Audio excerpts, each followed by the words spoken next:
Hello and welcome back. This is part 3 of Quake, and we're going to take a look at episode 3, the Netherrealm. Now you might have noticed the pattern here.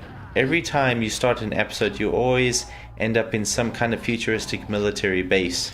The reason for that is because you have to find the teleporter that will take you to these different realms.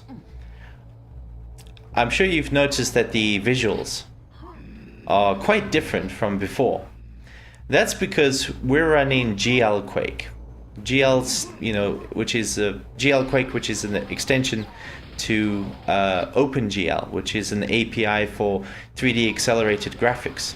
Now, 3D accelerated graphics cards had a ton of features that normal software rendering did not have, such as smooth textures, 16-bit colors, and so on.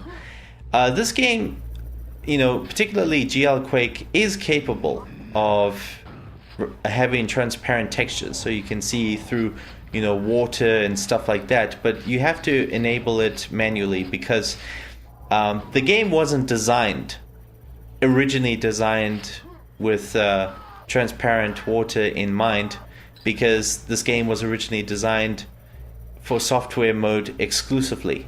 It's only after the fact, after they released this game, did they, release extensions that would allow for support of newer hardware. Now, 3DFX, a very prominent 3D graphics company during the mid to late 90s, had encouraged John Carmack, the lead programmer of Quake, to create an extension for their graphics card, the Voodoo graphics card. And there's only one catch. Voodoo does not run OpenGL. It has something to do with, the Voodoo only working with Glide, with the Glide API instead of the OpenGL API. And the Glide API is a proprietary API that works only with Voodoo graphics cards. I think it was an attempt to try and monopolize the Voodoo brand, but it didn't work out so well. So a lot of people sometimes would just ignore the Glide API and only develop for Direct 3D or DirectX and OpenGL. So, and the other reason why Quake only had OpenGL support at the time is because John Carmack actually had already developed a proprietary extension for one particular graphics card. I think it's called the let's take a look here, Rendition Verite. I'm not sure how to pronounce it. It's a somewhat obscure graphics card, and he spent a lot of time developing this extension to Quake to work with this graphics card. And the thought of doing that for every single other graphics card out there just was not appealing to John Carmack, and I agree with him. It's kind of ridiculous. Hardware manufacturers really should conform to a standard, and there was a standard, and that was OpenGL. So John Carmack said to the guys at 3DFX, no, I'm not going to develop an extension for Glide. So I think 3DFX eventually came up with an extension to the OpenGL extension called MiniGL. It is a extension to Quake, or just it's designed specifically for each game, and each game has different features that it requires, and MiniGL basically caters for each game by just having those features that it needs, that the graphics card needs to use, rather than loading the entire OpenGL API. And that saves a lot of resources, and the Voodoo graphics card didn't have a ton of resources. They had about 4 megabytes of video RAM. Now this would increase to 12 megabytes with the Voodoo too, but they still wanted to get this to work with the original Voodoo, since that came out in 1997 during the peak of Quake's popularity. So this engine, not only is it now, thanks to GLQuake, is compatible with a bunch of 3D accelerated cards that allows for better performance, better graphics. But the interesting thing about this engine is that it's proof that you can improve on this engine with just a few extensions. A lot of people think that the Quake 2 engine is like a completely new engine and it has a ton of features that Quake 1 doesn't have. That's not actually true. Years later, John Carmack would rename the engines that he had developed. The Doom engine would be renamed to the idTech 1 engine, and the Quake engine would be renamed to the idTech 2 engine. And guess what? It turns out that Quake 2 is also using the idTech 2 engine. From this, we know that must mean that the Quake engine and the Quake 2 engine are the same, just slightly different. For instance, obviously Quake 1 with GLQuake introduced, 16-bit color, smoothed out textures and transparent textures and stuff like that.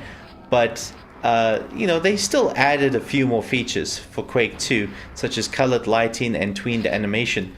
But there's really not much difference between Quake 1 and GLQuake and Quake 2.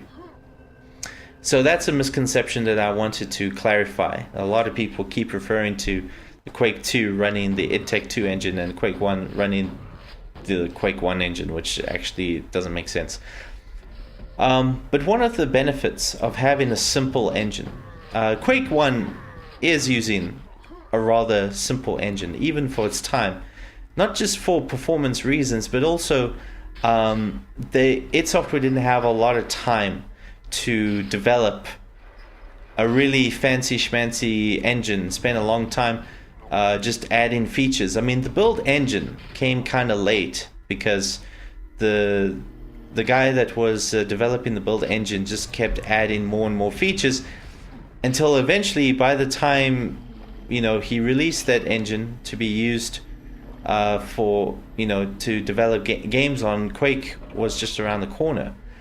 And so id Software was very timely with their engine, so they couldn't spend too much time adding a ton of bells and whistles. But there is a benefit to this. Because Quake has the basics of what a 3D engine has to have, it was easy to build upon this engine. The Quake 2 built upon Quake 1. The idTech 3 engine, which was used for Quake 3 Arena and so on and so forth, the future engines that id Software would work on, they all have the original Quake or idTech 2 code in them. And it's not just id Software released games, it's also other engines from different companies. Valve, as Gold Source engine, was built upon the idTech 2 engine, the Quake engine. And which means that the source engine would be built on a lot of that same code. A lot of people considers the Quake engine, aka the idTech 2 engine, to be a common ancestor to a lot of 3D first-person shooters. And this includes a ton of really popular first-person shooters like the Call of Duty franchise. The Medal of Honor franchise. The list goes on and on and on. If you go to Wikipedia and look up Quake engine, you will find a family tree chart of some kind that shows you the evolution of 3D engines that are descendants of the Quake engine. All right, let's see what else here we got. This game doesn't have hardly any bosses, so there's only one boss that I did not show you, but for the most part, this game doesn't have any bosses. Unlike Doom and Quake 2 even. Quake 2 had more bosses than Quake 1. Let's see. Oh yeah, the color palette. I would like to talk about the colors that this game uses. Obviously, it uses a lot of, brown and desaturated grays and stuff like that. And a lot of people think that, Quake started the brown phase of first-person shooters. That's actually not true. I would say that you know, the war shooters, the military shooters like the Medal of Honors, the Call of Duties, they kind of made the desaturated look popular. And a lot of games just don't have a good reason to have boring desaturated colors. They just do it just so that they can seem more gritty and realistic, which is, not as effective as people think it is. Quake, however, had a good reason to be brown and gray and, have very faint blues and golds and stuff like that. And the reason is because, bear in mind, they made this game using that 256 color palette. They had a limited color palette to work with.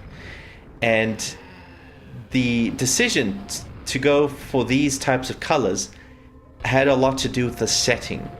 It has, the environments have this sort of metallic, ancient, like castle sort of design to it. And it had a lot of dark, desaturated colors. So it works very well in the case of Quake. I just wish that a lot of other games would just use a little bit more color, especially the more light-hearted ones. Fortunately, in recent history, we've been having more bright and colorful games, such as Overwatch and the more recent Doom 2016. This is the lightning gun that I'm picking up here, and unfortunately, you will never see me use it. This weapon is actually very rare, but whatever. So this is actually leading to the secret level, but we're not going to see the secret level because we're running out of time. So after this, we're going to take a look at something very unique. A few years later, John Carmack would release the source code to Quake. And this would allow for the gaming community to do something pretty flippin' amazing.